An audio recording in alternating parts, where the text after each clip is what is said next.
Avraham und von Yitzchak und von Jakob.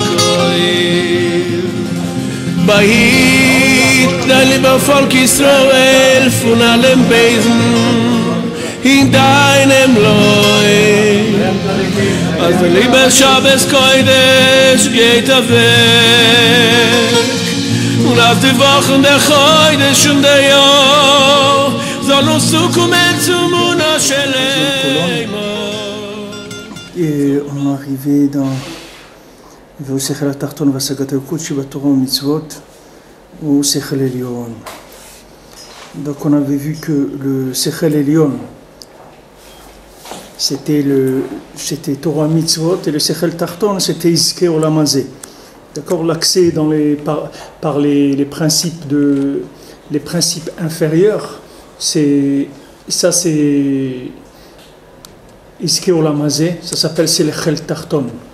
Et maintenant, quand on arrive à se connecter à Hachem avec Torah Mitzvot, ça s'appelle Sechel Elyon, c'est-à-dire quelqu'un qui arrive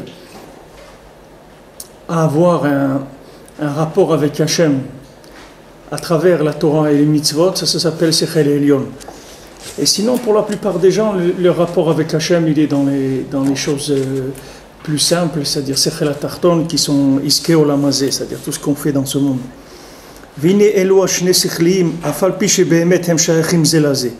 Maintenant, ces deux concepts-là, bien qu'ils sont un rapport avec l'autre, puisque maintenant, c'est deux niveaux. Il y a un niveau en bas, un niveau en haut. Donc, c'est là, ils ont beaucoup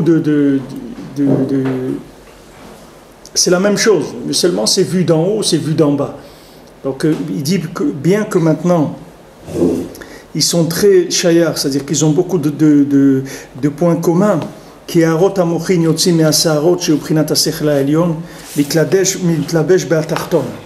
Parce que maintenant, la lumière des mochin, la lumière du cerveau, de l'esprit, qui sort par les cheveux, qui sont le sechel ha'elyon, ça s'appelle sechel ha'elyon, mitlabesh be'atachton. Ça s'habille dans le tarton, c'est-à-dire dans les actions de ce monde.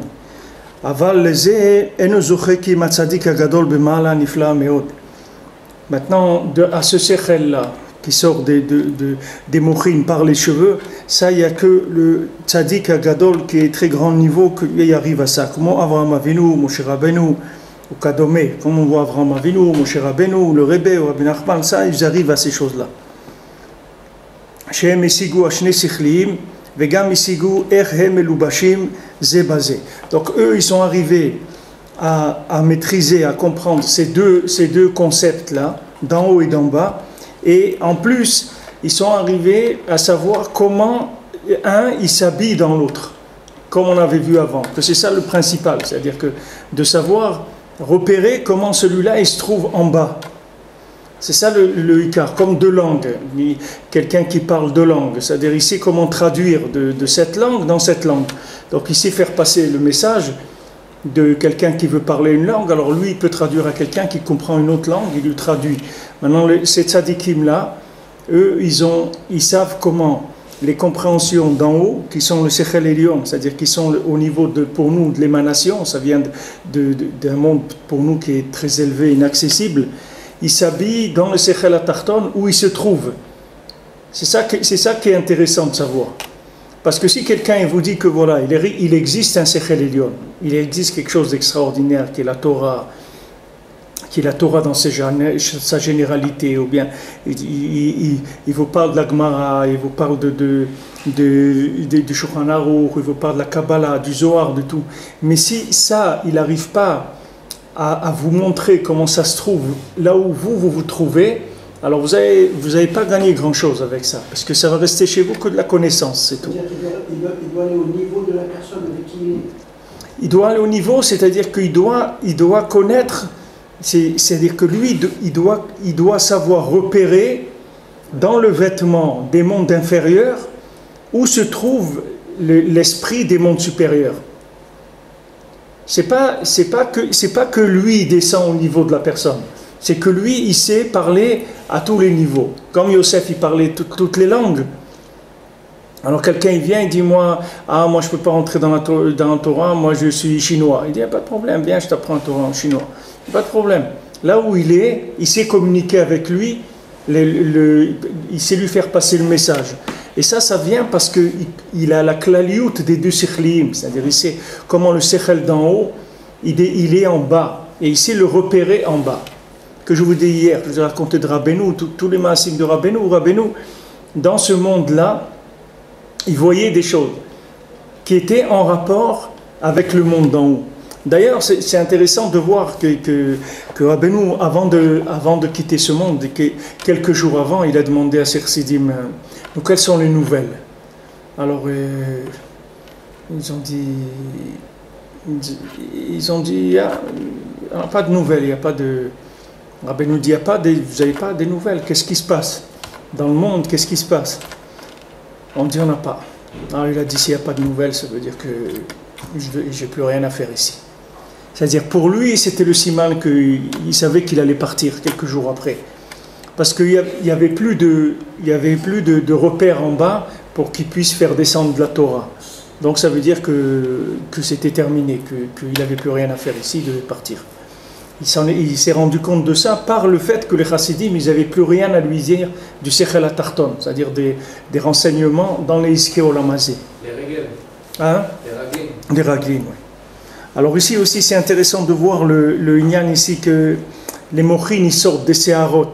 C'est-à-dire que si c'est un très grand chizouk pour le lien de la femme qui se couvre la tête, c'est un très très grand chizouk ici, parce que une femme qui se couvre la tête, kadin et kadat comme la Torah elle le veut, il faut savoir quelque chose de nifla meod, parce qu'une tant qu'elle n'est pas mariée, il n'y a pas de problème, puisque maintenant le mouach de son mari, il n'éclaire pas encore dans son mouach à elle. Donc elle peut avoir les cheveux découverts. Dès qu'elle s'est mariée, elle ne peut plus avoir les cheveux découverts, parce que les cheveux découverts, ça va découvrir l'intérieur du cerveau de son mari, des harotes de son mari. Et ça, c'est un ribouille or, ça ne peut pas se révéler, ça il faut que ça soit couvert. Et quand c'est couvert, il y a une possibilité d'y avoir accès, parce que c'est sechel tarton. Mais si jamais elle découvre les cheveux et elle est mariée, alors ça devient de l'ouverture du sechel elyon, et au lieu de rapprocher les gens de la Torah, ça va les éloigner, ça multiplie le ribouille or et automatiquement les ta'avot, et ça alimente la touma. C'est comme ça que ça marche. Ah, c'est pour ça que aussi, quand on dit que celle qui se couvre la tête, c'est marqué dans le Zohar, je crois que les enfants ils deviennent Talmid Chacham, tout ça. Voilà. Ça a un rapport. Voilà, ça a un rapport avec ça. Parce que ça veut dire que maintenant, du moment où elle se couvre la tête, elle est capable d'être metzamtzem le or, c'est-à-dire elle est capable de contracter la lumière, et automatiquement elle sait enseigner, éduquer ses enfants, leur apprendre la Torah. Elle n'est pas dans un ribouille or. Mais si elle n'a pas les cheveux couverts, alors c'est ribouille or. Parce que la hara des mochin de son mari, c'est-à-dire la neshama, le cerveau de son mari, il se manifeste à travers elle, et ça sort de façon qui est trop forte dans le monde. Et c'est pas supportable, c'est pas gérable. Donc ça doit être caché. Dès que la femme elle est mariée, il faut que ses cheveux soient cachés. C'est-à-dire elle peut plus avoir de révélation de ses cheveux, parce que tant qu'elle n'était pas mariée, il n'y a pas de problème. Parce qu'elle n'a pas reçu encore la lumière de la neshama de son mari. Mais dès qu'elle a reçu la lumière de la neshama de son mari, c'est terminé, il faut que ça soit caché. Alors, ce qui dit ici que à Seharot, qui Harot amochin yotzim be'aseharot, sheuprinat hasechel ha'elyon. C'est-à-dire que le sechel, le moach du mari, il sort dans les cheveux de la femme et ça s'appelle sechel elyon. Maintenant, il faut que ça soit couvert. Dans les cheveux de la femme, il faut que ça soit couvert. Et l'homme, il ne faut pas qu'il ait des cheveux trop longs aussi, parce que sinon, aussi, ça va alimenter les clipotes. Alors lui, il dit ici que Shehem isigu ashne sichliim vegam isigu ech melubashim zebazé. Non seulement ils connaissent le sechel d'en haut et le sechel d'en bas, ces tzadikim-là. C'est-à-dire, ils savent exactement quels sont les concepts qui sont d'en haut, quels sont les concepts qui sont d'en bas, et ils savent comment ils s'incluent l'un dans l'autre aussi. C'est-à-dire que c'est une vision globale du haut et du bas. C'est pour ça que le tzadik, en même temps, il peut remettre en place quelqu'un qui est très haut, qui croit qu'il est arrivé à quelque chose, comme Rabbi Youdel ou des grands tzadikim qui sont venus chez Rabbeinu, comme le Maguid de Tirovitsa, des très grands tzadikim qui sont venus chez Rabbeinu. Et Rabbeinu il les a mis à leur place tout de suite. Quand Rabbeinu leur a dit des mots qui les ont remis à leur place, c'était pas parce que c'est pas Stam, c'est pas Rabbeinu, il n'a pas dit des mots, c'est pas des boutades qu'il leur a dit. Rabbeinu il leur a dit une nekuda que tout de suite ils ont vu que c'était Emet. Tout de suite ils se sont annulés à Rabbeinu, même si c'était des grands tzadikim, parce que ils ont vu que ce qu'il leur avait dit, ça y est, comme le Bettler, quand il dit, chacun il dit moi je me rappelle de ça, de ça, de ça, lui il dit moi je me rappelle de tout et de rien. Alors là il dit c'est lui le plus grand. Donc lui, quand Rabbeinu leur a dit quelque chose, tout de suite, ils ont vu que ça c'est Emet les Amito, ça c'est un Emet qu'ils n'ont jamais vu dans leur vie. Donc ils se sont soumis tout de suite au Rebbe. Tout de suite, ils sont devenus des élèves du Rebbe. Mais en même temps que Rabbeinu il parlait à Rabbi Udel, au Maggid Tirovitse, à ces grands tzadikim, même Rabbi Nathan, Rav Naftali et tout, Rabbeinu en même temps il parlait avec des gens qui avaient la tête dans la boue mamash, c'est-à-dire qui étaient mamash des gens qui faisaient tout le temps des avérotes, qui n'arrivent pas à sortir de leur avérote, etc. En même temps.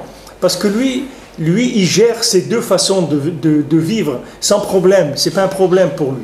Parce que lui, il connaît le message du Sechel Elion, c'est-à-dire de la compréhension des mondes supérieurs et la compréhension des mondes inférieurs. Et il sait comment les inclure l'un dans l'autre. C'est-à-dire à n'importe quel niveau tu vas te trouver, il va te donner le point exactement de ce qui te concerne. Tu vas te sentir concerné. Tu vas dire, mais comment cette Torah, elle peut me parler à moi ? Quand des gens ils viennent, ils disent le cours c'était pour moi, c'est pour toi, c'est pour l'autre, pour toi. On dit non, c'est trop précis, il y a des choses qui sont trop précises, c'est que ça me concerne à moi. Il dit non, c'est aussi précis pour un autre, parce que ça balaye beaucoup de niveaux en même temps.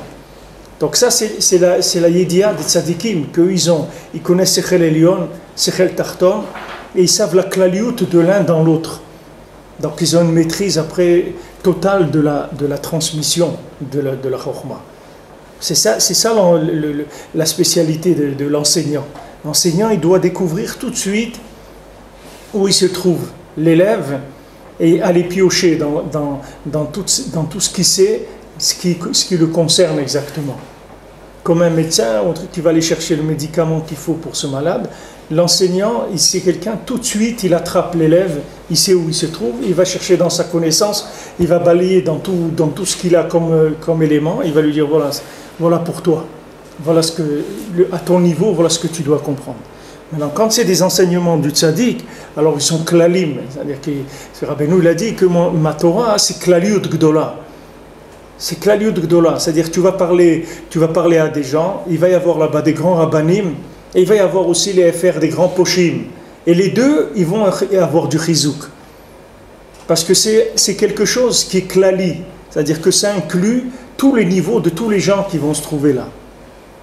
La Torah du tzaddik est une klaliut gdola. Ben nous dit ma Torah, c'est klaliut gdola. Il n'y a personne qui peut dire ouais, moi j'ai essayé Breslev, ou j'ai essayé d'étudier l'écouter Moran, etc. Mais bon, j'ai pas compris, le truc, c'est pas vrai. Ça n'existe pas. Parce que ça inclut tout le monde. Ça inclut le plus grand et ça inclut le plus petit. Il n'y a personne qui peut dire moi je ne comprends pas ce qu'il dit.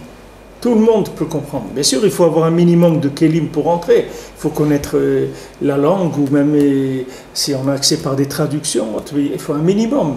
Mais c'est ouvert à tout le monde. Il n'y a aucun problème là-dessus. Tout le monde peut être tranquille que là-bas, il y a sa solution en lui. S'il rentre, il va trouver tout de suite la porte pour avancer. C'est pour ça qu'eux, ils peuvent expliquer des compréhensions divines aux plus petits et aux gens qui sont des niveaux les plus bas. Parce qu'ils arrivent à faire ce déguisement-là, comme le Baal Tfila, qu'il s'est déguisé. Il se déguisait, il venait chez les gens déguisé. Celui qui sait que lui il aime comme ça, alors il venait comme ça. Celui qui sait qu'il préfère ça, alors il venait comme ça, etc.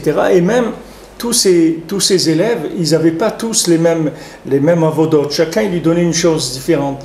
Il y en a qui disaient que, par exemple, il doit être pauvre. Et il y a un autre qui disait il faut qu'il soit riche, il faut qu'il ait des vêtements en or. Et il y a d'autres qui leur disaient il faut que vous fassiez des jeûnes, il faut jeûner beaucoup. D'autres, il leur disaient il faut étudier beaucoup. D'autres, il leur disaient il faut prier beaucoup. Chacun, il lui donnait ce qu'il avait besoin. Alors, Rabbeinu, au début, Béhémet, c'est comme ça qu'il faisait. Rabbeinu, au début, chacun lui donnait des choses. C'est-à-dire, il venait quelqu'un, Rabbi Nathan, n'importe qui, Rabbeinu lui donnait un seder et dit voilà ce que tu dois étudier. Ça et ça et ça et ça. Voilà, il partait et il se mettait au travail. D'autres, ils venaient, il leur donnait par exemple 18 prakim de Mishnayot par jour. Il dit voilà, toi tu dois faire 18 prakim de Mishnayot par jour. L'autre ça, l'autre ça, l'autre ça. Chacun il lui donnait. Mais après, quand Rabbeinu il est monté très haut, alors Rabbeinu il a plus fait ça. C'est-à-dire Rabbeinu il a plus dit des choses spécifiques à chacun. Après Rabbeinu il a dit des klalim qui étaient pour tout le monde. C'est-à-dire c'est fini, il n'y avait plus besoin. Comme il a dit pour les Ta'anit. Pour Ta'anit, à Rosh Hashanah, quand il venait, chacun recevait un pétek. Devant, il y avait écrit les jours où il devait faire jeûner dans l'année. Il partait avec ses jours de jeûne et Rabbeinu disait faire attention de respecter les jours. Chacun lui donnait des jours qui étaient par rapport à lui, qui étaient différents. Après, Rabbeinu il a dit il n'y a plus besoin. Il n'y a plus besoin de ça. Il n'y a plus besoin de faire ces Ta'anit-là. Et après, il a dit celui qui vient chez moi, il n'a plus besoin de jeûner. Et celui qui ne vient pas chez moi, ça ne sert à rien qu'il jeûne. Donc la chose, elle était, ça y est, c'était réglé. Pourquoi Rabbeinu il a dit ça? Pourquoi il a dit maintenant, il n'y a plus besoin de jeûner? Alors que pendant 3 ans, je crois que ça a duré 3 ans que Rabbeinu il a fait ça, qui donnait à chacun un pétek avec des jours de jeûne. Parce que chaque fois que le tzaddik, il monte, il va te demander moins de toi. Il te demande moins de choses à toi. Tu n'as pas besoin. Avant, il fallait que tu jeûnes pour que lui, avec ça, il puisse te réparer. Comme des fois, tu dois faire des soins et tu dis, bon, voilà, tu fais une prise de sang, il ne faut pas manger le matin. Avant, peut-être les prises de sang, il ne fallait pas manger 3 jours avant. Maintenant, ils te disent, non, rien que le matin, avant de venir, il ne faut pas manger. Il dit, est-ce que je peux boire? Boire, tu peux boire, mais que de l'eau. Quelqu'un, j'ai vu, il est venu, il a dit, j'ai bu, mais je n'ai pas bu de l'eau, j'ai bu du jus de fruits. Il dit, alors ce n'est pas la peine, demain, reviens demain. On ne peut pas faire prise de sang. Ça va fausser la prise de sang. C'est-à-dire qu'ils demandent une préparation pour que ça marche.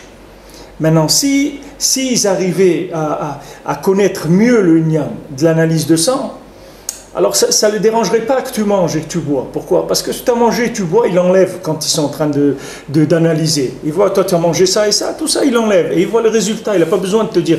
Mais comme maintenant ils ne sont pas arrivés à voir tellement loin, alors ils te disent, regarde, il faut que le sang il soit propre pendant 12 heures ou quelque chose comme ça, pour qu'on puisse avoir des bons résultats, sinon ils vont être faussés les résultats. Alors le Nyan du Tzaddik c'est pareil. Lui, quand maintenant il a un certain niveau, il dit, regarde, il faut que tu jeûnes tel jour, tel jour, tel jour, par rapport à ta neshama, par rapport à ce que tu as fait, et moi, après, je m'occupe avec ça, je pourrais m'occuper de la suite. Et après, le tzaddik, quand il arrive plus loin, dans sa gotelokut, il te dit, c'est pas la peine, plus la peine de jeûner. Alors tu dis quoi? Moi, j'ai plus besoin. Non, t'as plus besoin de jeûner. Il dit, mais pourquoi? Parce que je suis irrécupérable, c'est pour ça. On me dit, ça y est, ça ne vaut plus rien. Non, non, au contraire, j'ai plus besoin de toi pour te réparer. Plus besoin de ça. Pas la peine. Et maintenant, alors quelqu'un qui veut jeûner Stam, il dit quelqu'un qui veut jeûner Stam, il ne vient pas à Ouman et à Rosh Hashanah, il dit c'est pas la peine qu'il jeûne, ça ne sert à rien. Il ne peut rien faire avec ça. C'est-à-dire c'est une avoda qui peut rien, ça va lui servir à rien. Stam, il va s'affaiblir et tout, ça ne sert à rien. Ce n'est pas quelque chose qui va l'aider. Alors tout ça, ça dépend uniquement de la saga du tzaddik, c'est tout. Plus le tzaddik, il a une saga gdola, de Sechel Elion, et il a une maîtrise du Sechel Tarton, il peut descendre de plus en plus bas. Donc, quelle est la preuve qu'il peut descendre de plus en plus bas? C'est quand il ne te demande pas de faire des choses. Moins il va te demander de participation, et plus ça veut dire qu'il a été massig, des choses élevées. Bien sûr, pour te réparer. C'est-à-dire qu'on parle maintenant qu'il ne te demande pas de participation pour te réparer. Il te dit, voilà, tu viens, tu fais rien. Les gens ils disent, bon, Rosh Hashanah et tout, qu'est-ce que tu fais? Tu fais rien, c'est tout, tu viens, c'est tout. Qu'est-ce que tu as l'habitude de faire chez toi? Qu'est-ce que tu fais? Tu fais la prière, tu manges, tu fais la même chose, c'est tout. Il n'y a rien de spécial à faire. Il dit, mais il n'y a pas quelque chose pour que ça marche et tout? Non, rien à faire. Tu viens, c'est tout, ça suffit. Il n'y a rien d'autre à faire. Ce n'est pas toi qui t'occupes. Toi, tu n'as rien à faire. Alors, il y a des gens qui sont un peu gênés par ça.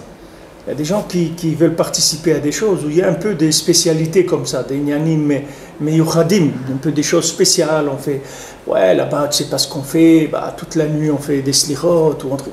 Il veut quelque chose de spécial. Alors, il attache sur ça le fait que c'est un grand Inyan, tu me comprends?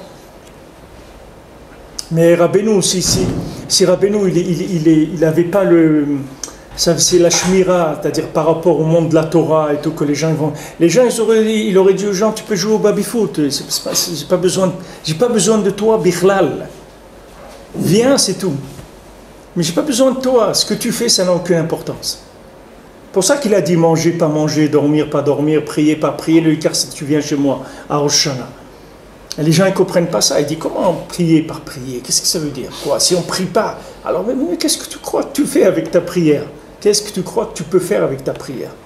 Béhémet, tu crois que ta prière elle est capable d'arranger quelque chose dans Yom al-Din? Est-ce que tu crois qu'une prière venant d'un Ben Adam comme toi, ça peut quelque chose qui va changer quoi que ce soit dans l'histoire du monde? Ça ne change rien du tout. Et maintenant, la émouna que tu as dans le tzaddik, le fait que maintenant tu viens chez le tzaddik et que tu amènes ton chelek, c'est-à-dire tu amènes ton gouf et ta neshama là-bas, alors ça c'est des choses qui changent tout. Ça change tout. Ben Adam, il ne sait pas dans quoi il est rentré. Quand Rabbi Nathan il amène là-bas dans Chayim Moharan le nian des batim, il dit que les batim de Tfila, qu'il amène là-bas je ne sais pas si c'est le Ramak, ou il dit que Beti bet Tefila, Ikarel Kol Ha'amim, il dit que Kadosh Baruch Hu dit ma maison c'est une maison de prière pour tous les peuples. Alors il amène là-bas, qu'est-ce que c'est que il dit que 2 pierres ça construit une maison, 3 pierres ça construit, avec 3 pierres tu construis 6 maisons, avec 4 ça fait déjà 24, et 5 ça fait déjà 120. 5 c'est 120 possibilités. Alors là-bas, il amène le Unyan de Cheshbon des mitzvot, il dit que dans les Tariag mitzvot, c'est chaque mitzvah, elle est vue avec 600 000 angles, et il amène là-bas des chiffres de 17, il amène des chiffres de 17, et il te dit, d'après certaines déotes, ces chiffres de 17, il faut encore les multiplier par 600 000. Il dit que c'est des chiffres, on n'a plus le temps, même le temps du monde, il ne suffit pas si tu commences à écrire les chiffres. C'est-à-dire que même 1 siècle, 2 siècles, 3 siècles, ça ne suffit pas pour écrire les chiffres après. Ça, c'est une personne qui s'ajoute sur un chiffre existant. Par exemple, il y a 30 000 à Rosh Hashanah, maintenant il vient 1 de plus. Ce 1, il fait des milliards de bâtim. C'est-à-dire, il crée des possibilités. Qu'est-ce que c'est ces bâtiments-là? C'est ce qu'il dit ici, ces bâtiments. C'est-à-dire, il crée des possibilités de formules pour le tzaddik. C'est-à-dire que maintenant, le tzaddik, avec ça, il peut faire, comme quelqu'un, il a un truc pour regarder les étoiles. Il y a des trucs où tu vois un petit peu des lumières, et il y a des trucs où tu vois, des choses extraordinaires. Plus c'est puissant, tu peux voir loin. Maintenant, le tzaddik, plus il y a de gens qui viennent, et plus lui, il a des kélim pour pouvoir aller chercher des gens de plus en plus loin. Il peut aller chercher des gens qui sont de plus en plus loin, de plus en plus loin, de plus en plus loin. Parce qu'il a des kélim de Sechel Tarton qu'on lui fournit. Alors avec ça, il peut venir et plaider. Donc c'est pour ça que dès qu'il y a un Rosh Hashanah qui est passé, tout de suite, ça va être plus facile pour tout le monde. Pour toute l'humanité, ça va être plus facile. C'est pas rien pour les gens qui sont venus. Toute l'humanité, tout l'homme Israël et toute l'humanité entière. Parce que il y a eu une multiplication des possibilités de communication. C'est ça le Icar. Avant, on ne pouvait pas communiquer. C'est comme les antennes. Avant, tu avais le portable, il marchait en ville. Et les gens étaient très contents déjà qu'en ville, ils puissent avoir un téléphone portable et tout. Mais dès que tu sortais de la ville, ça y est, tu peux éteindre le téléphone, il ne peut plus marcher. Et les gens, c'est normal pour eux. C'est normal, il y a des antennes en ville. Mais maintenant, c'est le contraire. Les gens, quand ça s'arrête sur la route, ils disent, mais pourquoi ça ne marche pas ici? Parce que maintenant, ils ont mis des antennes, même à 200-300 km de la ville, tu as des antennes. Il y a toujours une possibilité de te connecter. Maintenant, ce progrès-là, il existe dans la spiritualité sans arrêt. Sans arrêt, il y a des progrès sans arrêt. C'est pour ça qu'il faut être mechazek les gens toujours, de leur dire que même s'ils ont un constat de leur vie, ou un constat d'eux-mêmes qui est entièrement négatif, qu'ils sachent que c'est une question de temps, c'est tout. Et que tu peux leur dire que s'ils restent tranquilles, ils essayent au moins de ne pas détruire et de ne pas se décourager, ça va marcher. Rabbeinu il dit Shev ve'al ta'aseh, c'est tout. Rabbeinu il te dit Rabbi Nathan c'est rapporté dans le Yeshivat Nefesh à la fin. Rabbi Nathan il dit si quelqu'un il fait rien que Shev ve'al ta'aseh, il s'assoit tranquille, il s'assoit, c'est tout. Il fait rien, il s'assoit, il travaille, il mange, il dort, il s'occupe il fait rien, c'est tout. Là, qu'il a l'aïmouna dans le tzaddik qui vient à Oumana Oshana. Il a l'aïmouna dans le tzaddik. Le fait qu'il ait fait Shev ve'al ta'aseh, ça suffit. Il n'a pas besoin de faire plus que ça. Ça suffit. Parce que du moment où lui, il arrête de brouiller les ondes, on s'occupe de lui. C'est-à-dire que le tzaddik, lui, c'est un spécialiste en communication. Il a les kelim, il n'y a aucun problème. Le tzaddik, il a tous les kelim. Le seul problème, c'est que les gens, ils font des afraot, les gens, ils dérangent. Les gens, ils dérangent. Quand Rabbeinu, était dans le bateau, alors il criait parce qu'il y avait la tempête. Alors les gens, ils priaient, trucs et tout. Alors ils ont dit à Rabbeinu, et toi tu pries pas et tout. Il dit seulement vous arrêtez un petit peu de crier, de prier, la mer elle serait arrêtée tout de suite. Arrêtez-vous, restez tranquille, arrêtez-vous. Eux ils croyaient qu'ils étaient en train de faire des inyanim avec leurs cris et leurs prières. Et les maasés, ils empêchaient les choses qui devaient se faire de se faire. Laisse les choses se faire. Laisse les choses se faire. Comme le maasé que Rabbeinu l'a raconté du Maharsha, avec la personne qui est venue, il y a un rave qui était venu voir je crois que c'est le Maharsha, c'est le maasé avec le Maharsha, qui est un rave qui était venu le voir, il voulait parler avec lui, etc. Et on lui a dit... Il est venu d'abord la première fois et tout, il a dit il est occupé, truc. Bon, il a dit bon c'est un grand rave, tout ça, je comprends qu'il est en train d'étudier au truc. Après il est revenu une autre fois. Et cette autre fois, le rave il était en train de parler avec un Ben Adam Pachout. Et alors le rave il attendait et lui le Maharsha il parlait avec ce Ben Adam Pachout, il ne voulait pas s'occuper de parler avec le rave. Alors le rave il était très en colère, il a dit c'est quoi, c'est un rave Khashouv, il vient et tout, lui il parle avec un Ben Adam Pachout. Alors il s'est énervé et après il est venu parler avec le rave et tout. Alors le rave lui a dit cet homme là qui était un Ben Adam Pachout, c'était un Gilgoul d'un roi, de Chizkiyahu HaMelech. Maintenant il dit tu vas voir que maintenant tu vas voir qu'on va venir dire que quelqu'un il a été tué. Et il lui a dit tout le maasé du Gilgoul, je ne me rappelle pas précisément, ça fait longtemps que je ne l'ai pas lu, mais il lui a dit toute la scène, il lui a expliqué qu'est-ce qui était en train de se passer, Béhémet. Qu'il y avait un tikkun et qu'après ils sont venus, ils ont dit voilà, il y a quelqu'un qui a été tué, et c'était quelqu'un que lui, il avait tué dans un Gilgoul. En fait, c'était toute une mise en scène pour réparer quelque chose. Maintenant, lui, il vient le rave, il voit une scène comme ça, il voit que le Maharsha il parle avec un Ben Adam Pachout comme ça, et il ne le regarde même pas à lui, mais il est en train de s'occuper, tu ne sais pas de quoi il est en train de s'occuper. Alors les gens ils ne voient pas qu'est-ce que le tzaddik il est en train de faire. Les gens ils ne voient pas, même sur eux-mêmes, les gens ils ne voient pas qu'est-ce que le tzaddik il est en train de faire, comme je connais sur les autres. Donc maintenant le tzaddik il te dit regarde, je vais opérer, reste tranquille, c'est tout, ne me dérange pas. Ne me dérange pas pendant l'opération. Maintenant, le gars, il commence tout de suite, et dès qu'il se sent un peu bien, il veut devenir un Talmid Chacham, il veut construire une yeshiva, il veut faire des... Mais reste tranquille, reste tranquille. Qui est-ce qui t'a dit de faire ça? Reste tranquille, fais ce que je te dis de faire, c'est tout. T'occupe pas. Dis non, mais t'occupe pas. Toi, fais ce que je te dis de faire, et tu auras la rentabilité maximale de ton Gilgoul. Sache-le. Si tu écoutes le Rabbeinu, tu vas rentabiliser ta vie au maximum. C'est-à-dire que tu vas sortir le plus riche que tu aurais pu sortir en passant le nombre d'années que tu as passé dans ce monde. Il n'y a pas plus, tu vas avoir le top.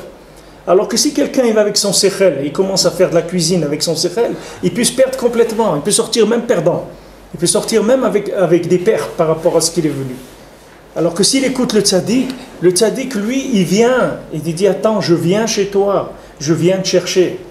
Je t'amène, j'ai tout ce qu'il faut, reste tranquille, calme-toi, fais ce que je te dis de faire, c'est tout, je te demande rien d'autre. Ça c'est le niad qu'il a éclapchout dans Sechel HaTachton. Il a éclapchout du Sechel HaElyon dans le Sechel HaTachton. C'est-à-dire le tzaddik, il sait communiquer les choses les plus élevées dans les endroits les plus bas.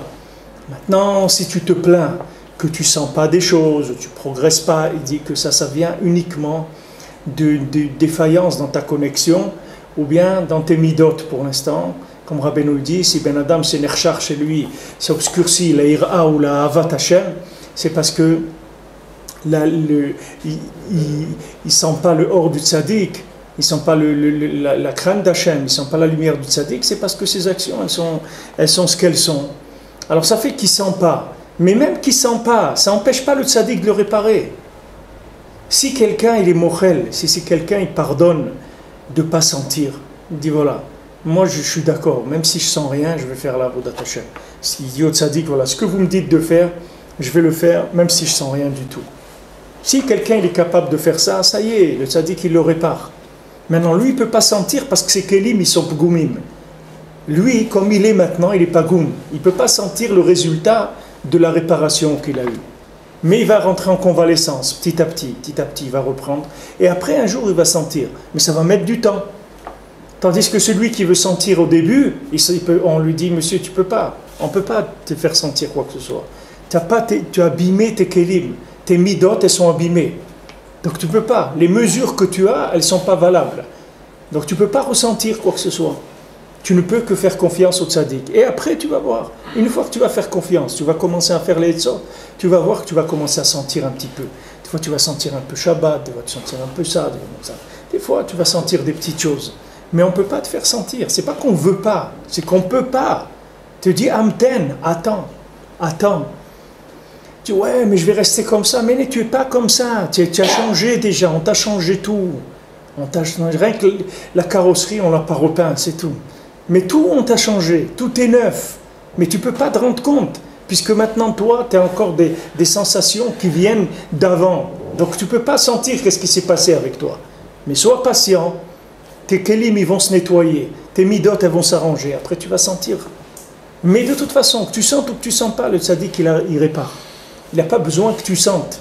Ça, c'est rien que pour te faire plaisir à toi, pour que tu sois un saméar. Mais lui, il n'a pas besoin de ça du tout. Et si quelqu'un, il peut arriver à faire les etzot du tzaddik sans sentir rien du tout, alors lui, il va arriver à un niveau de tikkun extraordinaire. Parce qu'il n'a pas besoin de sentir. Tandis qu'il y a des gens, ils ne peuvent pas. Ils disent, moi, si je ne sens pas un peu, je peux rien faire. Alors, on ne peut pas leur faire beaucoup. On leur donne un petit peu. Parce qu'il faut qu'ils sentent aussi un petit peu. Alors ça fait qu'on est obligé de tourner au ralenti par rapport à ce qu'il sent. Mais si la personne, elle te dit, vas-y, t'occupe pas de moi, fais ce que tu as à faire. Elle vient chez le chirurgien, elle dit, faites ce que vous avez à faire, vous occupez pas de moi, faites votre travail, c'est tout. Alors quelqu'un qui donne ça, la personne, elle opère tranquillement, elle fait tout ce qu'elle a à faire. Mais c'est lui qui commence, et ça, il ne peut pas, et ça, il ne veut pas comme ça, la lumière, elle est trop forte, et les trucs, ça, et ça se fait trop de bruit, et il ne faut pas qu'il y ait de la fumée, il faut pas... On ne peut pas travailler normalement, les conditions ne sont pas bien. C'est pour ça que le Ikar, c'est d'avoir la Emouna, de savoir que le tzaddik, du moment où Kayem le Etzot, on est tranquille. Et il faut avoir une sérénité amitite, une vraie sérénité dedans, une joie, une tranquillité. Il faut être tranquille, ça y est. Tu es déjà guéri, Gamar Tivegmor, Rabbeinu l'a déjà terminé, c'est tout. Maintenant, après, moi, je suis là pour continuer à faire des choses que j'ai à faire. Mais Béhémet, ça y est, c'est terminé. Ce que le tzaddik il avait à faire avec moi, il a terminé déjà. C'est fini. Moi, le tikkun, il est fait. Maintenant, j'ai des choses à faire ici pour le monde. La famille, les choses, de m'occuper de certaines choses. Alors, je suis là. Mais le tikkun, le tzaddik, en quelques secondes, il te répare. Il n'a pas besoin d'une vie de 100 ans pour te réparer. Après, juste, tu vas apporter des choses au monde, ou tu vas transmettre, ou tu vas t'occuper de ta famille, ou des amis, ou des choses. Mais ça va vite, le tzaddik, il va très très vite. Parce que c'est un spécialiste du monde d'en bas et du monde d'en haut. Donc lui, il arrive tout de suite à ta nekuda. Il connaît ta neshama, il connaît la méthode d'enseignement, il connaît la matière aussi à enseigner de façon parfaite, il connaît la méthode parfaitement et il connaît l'élève parfaitement. Donc il n'y a aucun problème. Ça marche tout de suite. C'est rien que les gens qui dérangent. C'est la personne elle-même qui empêche le tzaddik de travailler. Sinon, il n'y a aucun problème. De son côté à lui, il n'y a aucun problème. Si la personne elle reste tranquille, elle fait chef vel ta'aseh, c'est-à-dire que maintenant, il essaye de ne pas déranger trop, surtout dans la Emouna et aussi dans les Averot, qui fait de calmer, de ne pas faire trop d'Averot, d'essayer de se calmer un petit peu. Et surtout c'est la émouna. D'avoir la émouna dans le tzaddik, alors ça va lui donner un nachat à l'intérieur, et le tzaddik il opère, il n'a aucun souci à se faire. Et ça, les gens ils verront, comme je vous ai dit, Yeshua ben Nun, Hachem Yoshiacha, voilà le nom de Yeshua ben Nun. Yeshua ben Nun, c'est Yudke Yoshiacha, c'est ça le nom de Yeshua. Qu'Hachem il te délivre, qu'Hachem il te sauve. C'est ça le nom de l'élève de Moshe Rabbeinu. Son nom, c'est qu'Hachem il te sauve. Voilà ce qu'il a rendu. Il a rendu sa prière du tzaddik. Il est devenu l'élève. Qu'est-ce que tu veux, il va se faire du souci, Yeshua ben Nun. Il n'y avait pas de souci à se faire. Alors que lui, il était parti pour tomber avec les Meraglim, bien pire que les Meraglim. Parce que les Meraglim, c'était encore des tzaddikim. Mais lui, Yeshua, c'était pas un assis du Ham Israël. Lui, s'il tombait dans le truc des Meraglim, ça aurait été une catastrophe pour lui. Lui, il aurait pu faire, je ne sais pas qu'est-ce qu'il aurait pu faire, une religion ou un truc, je ne sais pas qu'est-ce qu'il aurait pu faire. Eux, ils se sont trompés, mais c'était des tzaddikim. Mais lui, en tant que Ben Adam Pachout, tombé dans des erreurs comme ça, tu ne sais pas où il aurait pu arriver. Et Dafka, lui, ça ne l'a pas effleuré du tout. Il est rentré, il est sorti Béchalom, il n'a eu aucun problème avec tout ce qu'il a vu, ce qu'il a entendu, ça ne l'a pas bougé. Pourquoi? Parce que lui-même, c'était une manifestation de la prière de Moshe Rabbeinu. Yudke Yoshiacha, Akashem il te délivre. Voilà, c'est son nom, c'est le nom de Yeshua. C'est pour ça que n'importe quel Baal Tshuva qu'on l'appelle, on dit à Shem Breslev. Quelqu'un dit, ah toi tu es Breslev. Hier j'étais dans le bus, il y avait un chassid à côté de moi, un monsieur âgé. Alors il m'a vu, j'étais avec un petit sefer, un petit tikkun klali. Il me dit, c'est quoi ça? Ah, Tikkun HaKlal, Breslev, ah. Alors il commence à me parler, j'étais à Oman, j'étais à Brod, et tout. Moi, comme je ne sais pas bien parler, il dit, je ne vais pas lui répondre, je voulais qu'il continue à parler. Alors je lui dis, on parle, moi je continue à prier, je ne voulais pas lui répondre. Alors il me racontait plein de choses, qu'il était à Brod, il était à Oman, il me dit, avant, à l'époque où il n'y avait rien encore, des trucs et tout. Voilà. Alors voilà, quelqu'un, c'est un Breslever, il ne sait pas ce que ça veut dire un Breslever. On l'appelle un Breslever, mais c'est Nifla Meod. C'est Nifla Meod. Qu'est-ce que ça s'appelle un Breslever? Ça veut dire lève bassa. C'est comme Yudke Yoshiacha.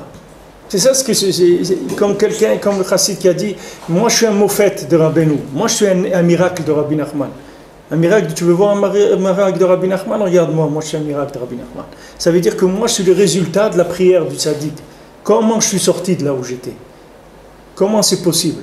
C'est impossible que je sorte de là où j'étais. La prière du tzaddik, elle m'a fait sortir. Donc c'est ça que je suis, moi. Moi, je suis la prière du tzaddik. C'est ça que je suis. Ma vie, c'est la prière du tzaddik. Alors, qu'est-ce que tu as à te faire du souci? De quoi tu te soucies? Pourquoi avant, là où tu étais, tu te faisais du souci? Là, dans le monde où tu vivais, tu étais inquiet? Tu vivais, c'est tout. Tu sais pas pourquoi maintenant tu vas t'inquiéter. Maintenant qu'il y a un tzaddik comme ça qui t'a pris en main, qui t'a fait tchouva et t'a arrangé et tout, tu vas t'inquiéter. C'est stam, mais yutar. Parce qu'il croit, la personne elle croit que maintenant elle fait quelque chose.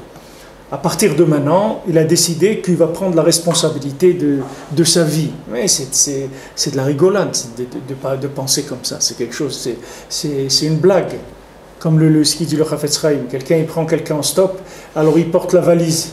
Alors il dit, mais pose la valise. Il dit, non, je ne veux pas vous déranger. Mais il dit, mais moi je te porte entier. Ça ne change rien que tu tiennes toi la valise ou que tu la poses par terre. Je suis en train de te porter de toute façon. Donc est-ce que si tu veux faire semblant que tu fais quelque chose, ça te fait plaisir. Ah bon, fais-le si tu veux. Mais n'oublie pas que c'est moi qui te porte.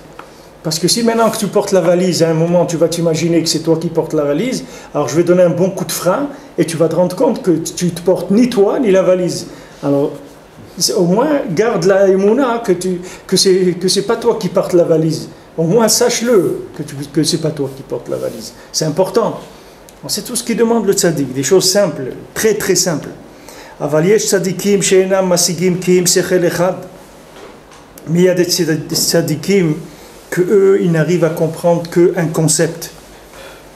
Hainu, o shemasig sechel atachton, velo sechel ha'elyon. Il y a des gens qui sont masig, le sechel atachton, et pas sechel ha'elyon. C'est-à-dire les concepts d'en bas, mais pas les concepts d'en haut.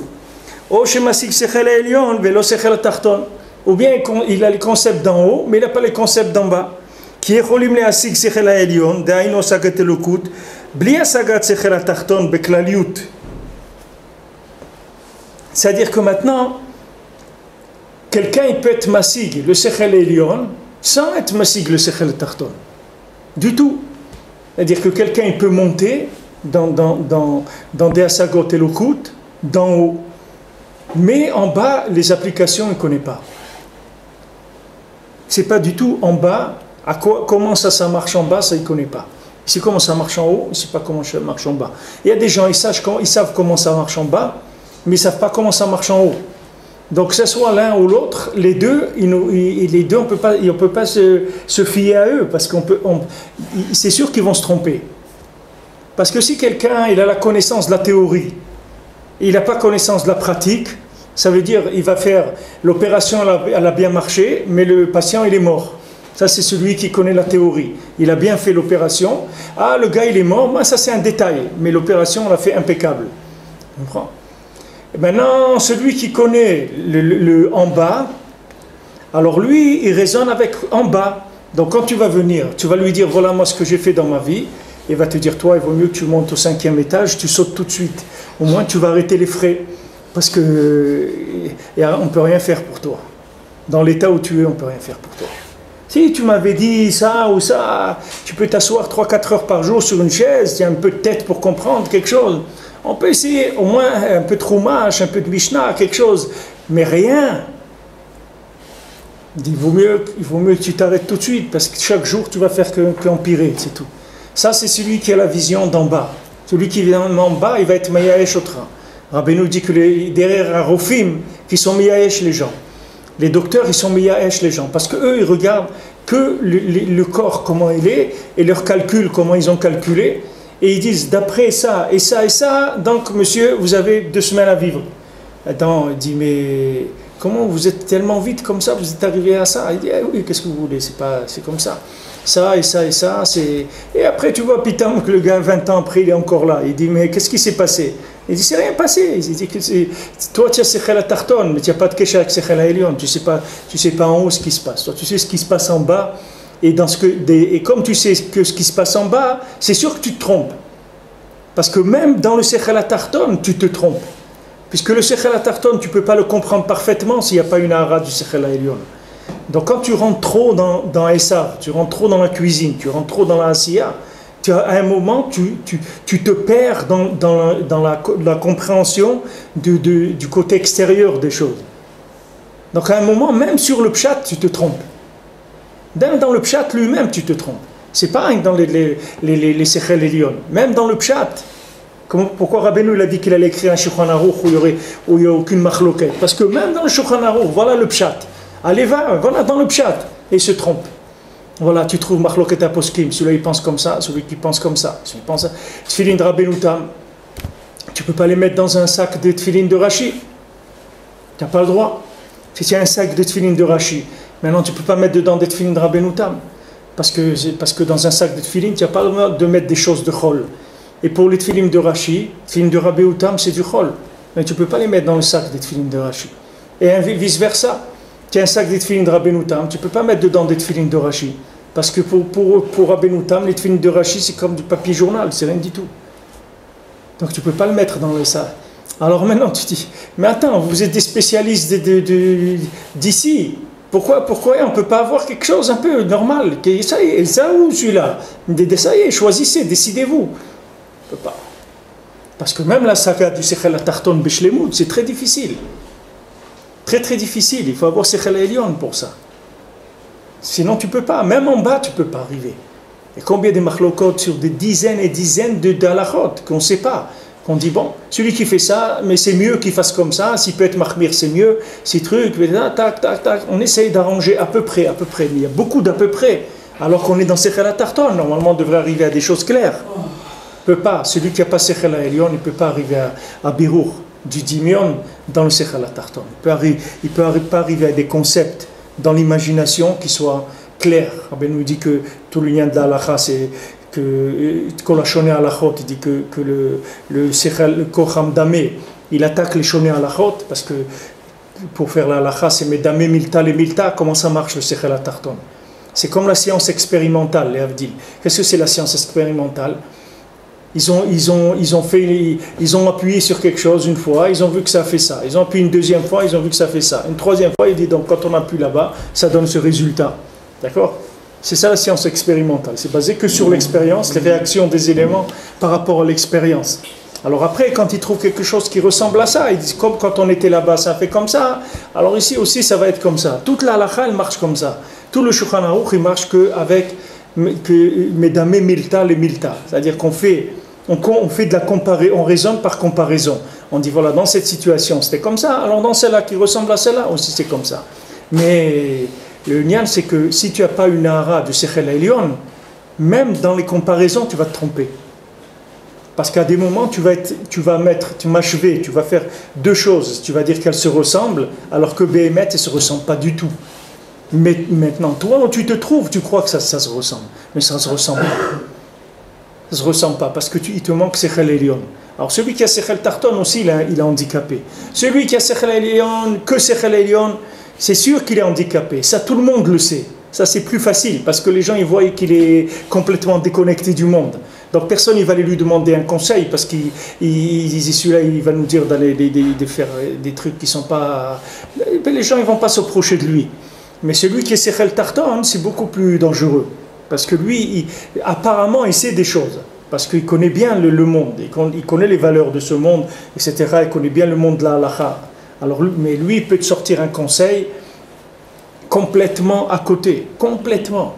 Parce qu'il a fait une comparaison. C'est tout. Comparaison. Il te dit, alors qu'est-ce que tu penses? Comment tu es? Comment elle est ta femme? Qu'est-ce que tu travailles? Qu'est-ce que tu fais? Tu vois, il te prend des éléments comme ça. Alors, il prend 1, 2, 3, 4, 5, 6, 10 éléments. Et de ça, après, il te donne un conseil. Il te dit, fais comme ça, ne fais pas comme ça. Mais les massés, de tout ce qu'il t'a dit là, de tout ce qu'il a pris comme renseignement, ça ne suffit pas du tout pour dire à quelqu'un ce qu'il doit faire. Parce que pour dire à quelqu'un ce qu'il doit faire, il faut remonter beaucoup plus haut que ce que tu vois là. Parce que ce Ben Adam-là, dans ce qu'il fait, il n'est pas entièrement là. Lui, c'est pas que ça et ça et ça et ça. C'est pas que ça, lui. Il a encore, lui, c'est une neshama et il vient de très haut. Il a d'autres choses dans sa vie. Donc, il faut être mekouchar plus haut. C'est pour ça que Rabbeinu dit qu'une etza, il faut demander qu'à quelqu'un qui connaît les sodot à Torah. Donc, il ne faut pas demander à quelqu'un qui ne connaît pas les secrets de la Torah un conseil, parce qu'il peut t'amener dans un platane. Et dehainu asagat elokit blasagat sechel atarton beklaliut. qu'à l'idée sechel של האדם הוא משיג שכל העליון של השגת אלוקות, אבל אינו משיג השכל התחתון שמרמזים המבולשים בעסקים העולם הזה. Parce que maintenant, quelqu'un, il peut avoir sechel elyon, c'est-à-dire il peut avoir une compréhension très élevée, mais il lui manque le côté manifestation de ces choses-là dans le olam hazé. Si maintenant quelqu'un il connaît bien le haut, c'est-à-dire il connaît bien les secrets de la Torah, la Kabbalah, il connaît bien la Chassidut, le Zohar, et il est dans la Tfila, il connaît des choses très très élevées. Mais maintenant, dans le Olam Hazé, il ne sait pas voir quand est-ce que ces choses-là elles se manifestent dans la matière. Quand il voit la matière, il voit une matière fermée. Il ne voit pas une matière qui vit. Mais ce qu'il faut, c'est que tu vois ici la manifestation de cette connaissance-là. Sinon, tu vas te perdre. Sinon, tu vas te perdre. Parce qu'au maximum, tu vas faire une comparaison avec ce que tu as appris et ce que tu es en train de voir. Mais ce n'est pas une comparaison de ce que tu es en train de voir qu'il faut faire avec ce que tu as appris. Ce qu'il faut, c'est que dans ce que tu vois, tu sens une manifestation de ce que tu as appris. C'est autre chose. C'est-à-dire que quand tu vois une situation, dans la situation, il y a un remez, il y a une allusion. D'où elle vient cette allusion? Cette allusion, elle vient des mondes supérieurs. De quel monde supérieur? De la Torah que tu as appris. De ça, de ça, de ça. Tu vas voir cette Torah que tu as appris, elle va se manifester dans la matière. Alors là, c'est quelqu'un qui peut parler, il peut faire quelque chose. Parce qu'il voit dans la matière la manifestation sous forme d'allusion des choses qui sont très très élevées. Mais si maintenant il n'a pas de kécher entre le haut et le bas, alors quand il voit de la matière, comment il va gérer la matière? Avec des raisonnements. Mais avec des raisonnements, quelqu'un il peut aller complètement, il peut aller à la faillite totale avec les raisonnements. Quelle faillite totale dans la vie, dans sa vie, dans la vie des autres, avec des raisonnements. On ne dirige pas le monde avec des raisonnements. On ne dirige pas le monde avec des raisonnements. On ne donne pas un conseil à quelqu'un avec des raisonnements. On donne un conseil avec quelqu'un quand tu vois, quand la personne elle-même, elle va te dire ce qu'elle a besoin. Si tu sais l'écouter, elle-même, elle va te dire le conseil que tu dois lui donner. Si tu sais l'écouter, alors tu vas trouver le Sechel Elion dans le Sechel Tarton. À ce moment-là, tu peux dire, voilà, c'est comme ça qu'il faut faire. Mais ce n'est pas la situation elle-même, de son côté extérieur, qui t'a renseigné. C'est les remazim d'en haut qui viennent, les allusions des mondes supérieurs dans la matière, c'est ça qui t'a renseigné. C'est ce qu'il dit ici, que maintenant, כי יכולים להשיג שכל העליון, דהיינו השגת אלוקות, בלי השגת של שכל התחתון בכלליות, שעל ידי שכל של האדם הוא משיג שכל עליון של השגת אלוקות. Parce que maintenant avec la compréhension de l'homme, il comprend des compréhensions très élevées d'Hachem. אבל אינו משיג השכל התחתון, שהם הרמזים המלובשים בעסקי העולם הזה. Mais il ne comprend pas les remazim, qui sont les allusions dans l'Olam הזה, il ne comprend pas. Il n'arrive pas à voir des allusions dans ce monde du Sechel Elion. Il n'arrive pas, il ne voit pas.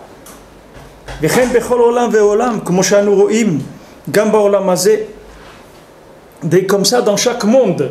Et il dit comme ça aussi dans l'Olam Hazé. On voit il y a deux sortes de chachamim, de sages dans la Torah.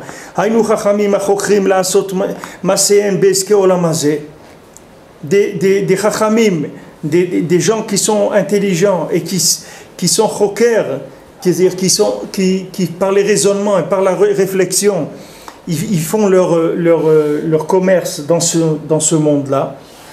Ou bien des conseillers du roi, que eux c'est des gens qui savent comment on dirige le pays. Et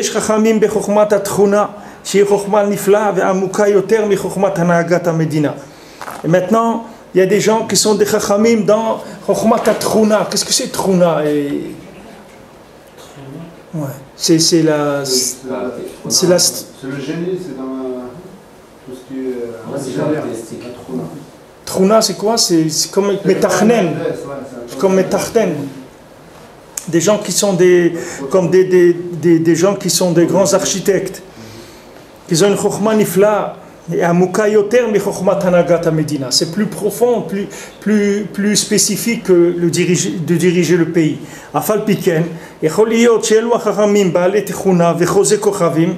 Voilà, c'est des gens qui connaissent les astres. C'est-à-dire que des gens qui connaissent, ici, Truna, je pense que ça parle d'astrologie, c'est-à-dire des gens qui connaissent tous les liens des systèmes astrales, comment ça marche, les astres, les mazalot, etc.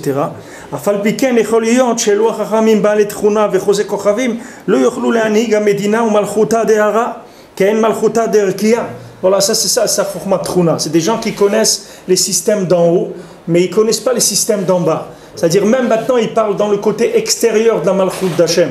Même le côté extérieur de la Malchut d'Hachem, il y a un Malchut d'en haut, qui est tous les astres, les étoiles, le système astral, par lequel il y a une manifestation en bas. On ne peut pas dire que ça n'existe pas. Quelqu'un qui est né dans un mazal, il a une façon d'être, une façon de penser, une façon de réagir, etc.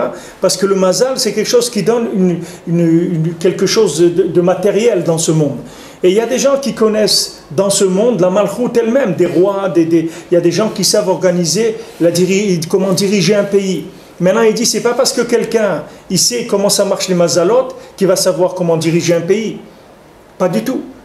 Ça n'a pas de rapport. Il faut qu'il descende le lien de la chokhma des mazalot dans la chokhma, dans la sagesse de comment on dirige un pays. Sinon, il ne peut pas. Et la même chose, celui qui dirige le pays, il peut savoir bien diriger le pays, mais il n'a aucune asaga dans les mazalot.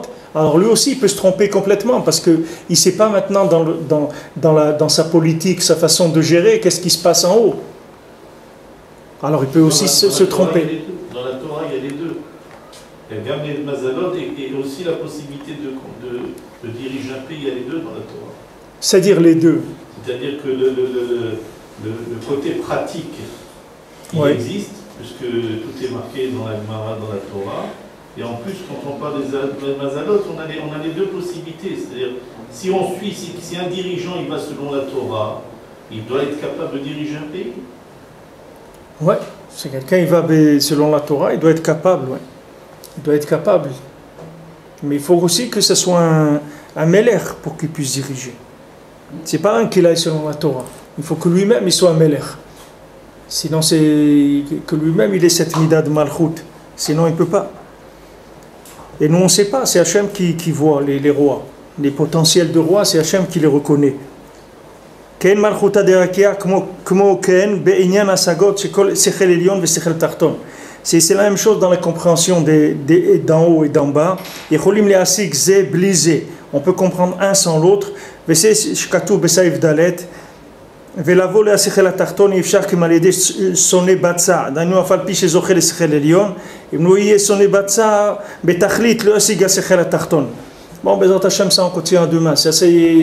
Après, il va dire, il va parler de qu'est-ce qui coupe principalement la communication des informations entre le Sechel Elon et le Sechel Tarton. C'est l'union de l'argent, l'union du profit du Olam Hazé.